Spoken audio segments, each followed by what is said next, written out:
राज्य में जितने भी अंगीभूत विश्वविद्यालय और विद्यालय हैं, जो प्लस 2 की शिक्षा देते हैं, छात्रों का एडमिशन लेते हैं, अब वहाँ पे नामांकन नहीं होगा।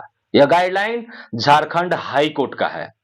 इस गाइडलाइन में क्या-क्या अच्छा है और क्या-क्या बुरा है, इन सभी विषयों पे बात करने के लिए हमारे साथ हैं डेडिकेटेड के डॉक्टर श्वेता मैम बोल सकते हैं, क्योंकि डेडिकेटेड के लिए ये तो मतलब सबकी चहेता रह चुकी हैं। तो कुछ-कुछ सवाल जो है वो छात्रों के लिए जो ज़रूरी है, कुछ-कुछ सवाल जो है पेरेंट्स के लिए ज़रूरी है। जितने भी लोग हैं जो अपने अब बच्चे का जेएस में एडमिशन कैसे कराएँ, आपको महिला कॉलेज में एडमिशन कैसे कराएँ, पहले से जीएलए कॉलेज में एडमिशन नहीं हो रहा था प्लस 2 का मतलब इंटरमीडिएट का, तो अब जेएस में भी नहीं होगा और महिला विद्यालय में योत सिंह नांधारी में नहीं होगा। तो अब कहाँ जाए बच्चा? कैसे पहुँचे या किस-किस विद्यालय में जा सकता है? किस तरह की विद्यालय? क्योंकि आपके पास अगर बात करें तो ओपन यूनिवर्सिटी ही है, जिसमें सारे तरह के बच्चे आ सकते हैं। आपके पास मान्यता प्राप्त प्लस 2 का भी विद्यालय है। तो क्या-क्या करें?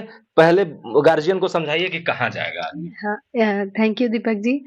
अ, इस समस्या से परेशान होने की ज़रूरत नहीं है। पहला तो ये चीज़ है परेशान होने की ज़रूरत नहीं है, क्योंकि हमारे पास जो गाइडलाइन आई है उसमें 5 किलोमीटर के रेंज में आपके पास जो भी इंटर कॉलेज है और जो भी कॉलेजेस हैं वहाँ एडमिशन आपके लिए जा सकते हैं। तो अभी 5 किलोमीटर के रेंज में मानव देवी डेडिकेटेड इंटर कॉलेज, तो आप जान रहे हैं मानव देवी डेडिकेटेड इंटर कॉलेज में नामांकन जारी है। उसके 2 ब्रांचेज़ है, सुधना में भी कार्यालय है और मेन कॉलेज हमारा पोखराहा मेडिकल कॉलेज के ठीक सामने है। तो जो भी गार्जियन परेशान हो रहे हैं, परेशान होने की ज़रूरत नहीं है, बच्चों को परेशान होने की ज़रूरत नहीं है। आपका ये कॉलेज परिस्वीकृत हो चुका है, तो परिस्वीकृत कॉलेज पे आपको फ़ी वही लगता है, जो बाकी सरकारी कॉलेजेज़ में लगता है। तो फ़ी का भी कोई टेंशन नहीं है। नहीं, नहीं, नहीं, नहीं, 1 मिनट हम आपको रोकेंगे। यहाँ लोग के दिमाग में ये चल रहा है कि आप प्राइवेट स्कूल के जैसा चलाती हैं। जैसे डेडिकेटेड प्रीमियर स्कूल डीपीएस के नाम से जानते हैं, तो आप प्राइवेट संस्था की तरह हैं। तो इसमें आप अगर कहेंगे कि नहीं हमको 10,000 चाहिए, हमको 20,000 चाहिए, तो फिर वहाँ से छात्र कैसे देंगे आपके पास? नहीं, नहीं, ऐसा नहीं है। वो कॉलेज और कोचिंग और प्राइवेट संस्थान बिल्कुल अलग है।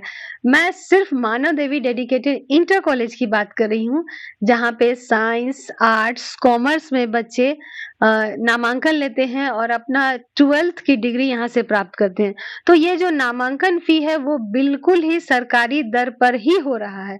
इसमें कोई 5,000, 10,000, 20,000 कोई भी चार्जेज़ नहीं लिए एक जाते हैं। चीज़ पूछेंगे, हम मान लीजिए आपके यहाँ एडमिशन करा लिए। ये मेरा नहीं बच्चा का सवाल था, हमसे बोला था कि जाइएगा तो मैम से ज़रूर पूछिएगा। हम एडमिशन करा ली, हम अपने बच्चे का एडमिशन हमको कल्याण विभाग से पैसा मिलता है, हमको और बहुत सारे विभाग से जो है हमको पढ़ने के लिए पैसा मिलता है। तो वो आपके यहाँ मिलेगा कि नहीं मिलेगा ये बताइए? हाँ, मैं बता दूँ कि मैं जब कॉलेज हमारा 2013 में खुला था, तो उसी में हमको लगता है विदिन अ ईयर हमने जो समाज कल्याण का पोर्टल है, वहाँ पे हमने अपने को रजिस्टर किया था और हर साल जो भी बच्चे पढ़ रहे हैं, हर साल ई-कल्याण से स्कॉलरशिप ले रहे हैं। बट आजकल एक और स्कॉलरशिप आ गया है, Savitri by Phule girls scholarship. अगर कोई लड़की ध्यान देंगे, अगर कोई लड़की एडमिशन मानव देवी डेडिकेटेड इंटर कॉलेज में लेती हैं, चाहे वो जनरल, एससी, एसटी, ओबीसी कोई भी हो, सभी गर्ल्स चाइल्ड को ₹5,000 11वीं में और ₹5,000 12वीं में, ये सावित्री बाई फुले के द्वारा मिलना तय है। उसके अलावा जो ई-कल्याण स्कॉलरशिप है, वो गर्ल्स और बॉयज़ को दोनों को मिलेगा, तो वो भी 6 से 8,000 स्कॉलरशिप मिलता है। तो अगर लड़कों को करीब 16,000 तो लड़कियों को 26,000 तो लड़कियों के लिए तो ये वरदान ही है, लड़कियों को करीब 26,000 का स्कॉलरशिप है, बट आपको income, caste, residential, paper documentation वो करना आवश्यक है। अगर उसमें मिस करते हैं, तो ये छूट जाता है फिर, नहीं मिल पाता है। तो स्कॉलरशिप पूरी मिलेगी, मिल भी रही है, पहले भी मिल रही है, आगे भी मिलते रहेगी। तो इस तरह का कोई कन्फ्यूज़न नहीं रखना है कि स्कॉलरशिप मिलेगा या नहीं मिलेगा। उसके लिए स्पेशल मैंने अपना एक सेल भी दिया है कि जिसको जहाँ जिस स्टेप में दिक्कत होता है, बच्चे उनसे कॉन्टैक्ट करके अपना प्रॉब्लम भी दूर कर लेते हैं। है।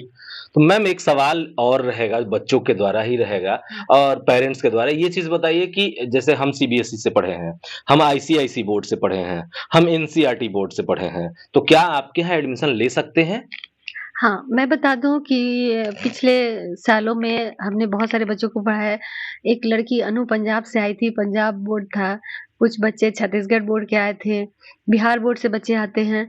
तो आप किसी भी बोर्ड से हों, आप जैक बोर्ड से हों, सीबीएसई के हों, आईसीएसई के हों या स्टेट बोर्ड के हों, मानव देवी डेडिकेटेड इंटर कॉलेज में आपका एडमिशन हो जाएगा।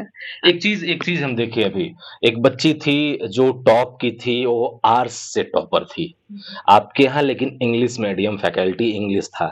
यहाँ अगर प्लस 2 की बात करें तो अगर आर्ट्स से बच्चा पढ़ना चाहता है, जिसके मन में हो कि हम आगे जाके प्रोफ़ेसर बने, जिसके मन में हो आगे जाके आईएएस का तैयारी करें, आईएएस, आईपीएस बनने का इच्छा हो जिसके मन में, तो वैसे बच्चे अंग्रेजी माध्यम से शिक्षा लेने के लिए आपके पास आते हैं। तो उन बच्चों के लिए क्या कहेंगे? क्योंकि पलामू में नहीं है, बहुत सारी संस्था यस। अब उनके एक और संस्थान है जिसका नाम शायद ये ब्राइटलैंड है। तो आपके पास आएँ तो इसके लिए क्या कहेंगे आप? हाँ, वो तो बच्चे जब इंग्लिश मीडियम होते हैं और बाकी जगह जान रहे सरकारी प्लस 2 में हिंदी मीडियम में होता है, तो ये बच्चे थोड़े-से परेशान हो जाते हैं। तो मुझे भी मैं शुरुआती समय बोलूँ मुझे भी बहुत मुश्किल हुआ था क्योंकि डाल्टनगंज में arts English medium book available था ही नहीं। फिर मैंने बहुत मुश्किल से रांची से अवेलेबल कराया और उसके बाद 4-5 साल मतलब प्रयास करने के बाद अब तो यहाँ इंग्लिश मीडियम के बुक्स भी अवेलेबल हो गए हैं। तो जो भी बच्चे सीबीएसई से भी टॉप करके आते हैं, जिनका बहुत हाई एम्बिशन होता है, वो सीधा इंग्लिश मीडियम आर्ट्स करना चाहते हैं या कॉमर्स में भी 10th कहीं किसी भी बोर्ड से करके हिंदी इंग्लिश से कॉमर्स इंग्लिश मीडियम में करना चाहते हैं। तो हम तो शुरू से बदनाम है, विनय सर अंग्रेजी में पढ़ाते हैं, समझ में नहीं आता है। विनय सर हाई लेवल का पढ़ाते हैं, तो बच्चा ये हाई लेवल नहीं है, यही एक्चुअल लेवल है। अगर विनय सर वैसा नहीं पढ़ाए, अगर हमारे फैकल्टी उतना नहीं पढ़ाए, तो आपका सिलेक्शन नहीं होगा। हम वही पढ़ाते हैं जिससे आपका सिलेक्शन हो। तो आपको लगता है हाई लेवल है, ये हाई लेवल नहीं है, यही लेवल होना चाहिए। उससे नीचे अगर पढ़ाई हो रही है, तो आपके साथ धोखा है। तो लेवल कैसा भी हो, चाहे आप आर्ट्स करना से पढ़ें या साइंस से पढ़ें, कॉमर्स से पढ़ें, आपको हिंदी मीडियम में पढ़ना हो या अंग्रेजी माध्यम से पढ़ना हो, किसी भी आप माध्यम से पढ़ना चाहते हो, आपके लिए एकमात्र मतलब डेडिकेशन, आप एकाग्र होकर के डेडिकेटेड में एडमिशन ले सकते हैं। आप देख रहे थे पलामू समाचार केंद्र, आपके साथ दीपक तिवारी।